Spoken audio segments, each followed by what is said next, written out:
It occurred a long time ago. The kingdom named Ujjaini was ruled by King Vikramaditya. King Vikramaditya was famous throughout the kingdom for his fearlessness, justice, and generosity. His bravery and charity were talked about far and wide. Every day, people from far and wide would come to his court with their problems. And the king would not only listen to them attentively, but also provide solutions to their problems. One day is mentioned. The royal court was decorated, and King Vikramaditya was listening to the problems of his subjects. Then an ascetic, monk, came to the court and presented a fruit to the king. After this, he went back without saying anything. The king gave that fruit to his treasurer. After this sequence started happening every day. The ascetic would come to the king's court every day, give him a fruit, and leave quietly. Even the king would hand over the fruits to the treasurer without asking any questions. In this way, 10 years passed. One day, when the ascetic again came to the court and gave the fruit to the king, this time, the king did not give it to the treasurer. At that time, a monkey was playing there. The king gave that fruit to the monkey to eat. As soon as the monkey broke the fruit, a shining gem came out from inside it. The light of that gem was so bright that everyone sitting in the court was astonished. The king was very surprised to see this. He called the treasurer and asked, "What happened to all the fruits I had kept with you?" The treasurer said, "Your Majesty, all those fruits were kept safe in the treasury. I will bring them now." After some time, the treasurer came back and told that all the fruits were rotten, but precious gems were found inside them. Hearing this, the king was very happy and ordered to keep all the gems in the treasury. After this, when the ascetic brought the fruit again the next day, the king stopped him and said, "I will take this fruit only if you tell me why you give me such precious gifts every day."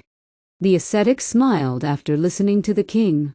He said to the king, "O king, I am ready to tell you the reason, but for this we will have to walk in solitude."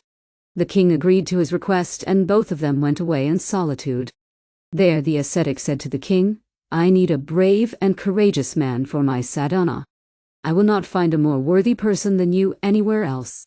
That is why I have been honoring you with these gems for the last many years." After listening to the ascetic, the king promised to help him. The ascetic said, "On the next new moon night, you will have to come with me to the crematorium. There I will perform my sadhana." The king happily gave this promise. The new moon night came.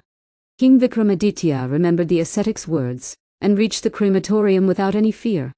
The atmosphere of the crematorium was horrifying. There was darkness, silence all around, and burning flames of pyres were visible in the distance. The ascetic was waiting for them there. He was very happy to see the king. He pointed the king in a direction and said, "You have to go to the east. There you will find a huge rosewood tree. There's a dead body hanging on that tree. You have to bring it here." The king took steps in that direction with courage. When they reached near the shisham tree, they saw that a dead body was actually hanging there.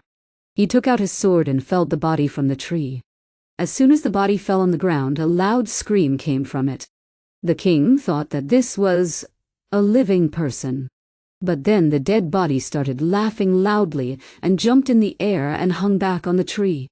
The king understood that this was not an ordinary dead body. He used all his strength and brought down the body from the tree. But it was not easy. This dead body was actually Betaal.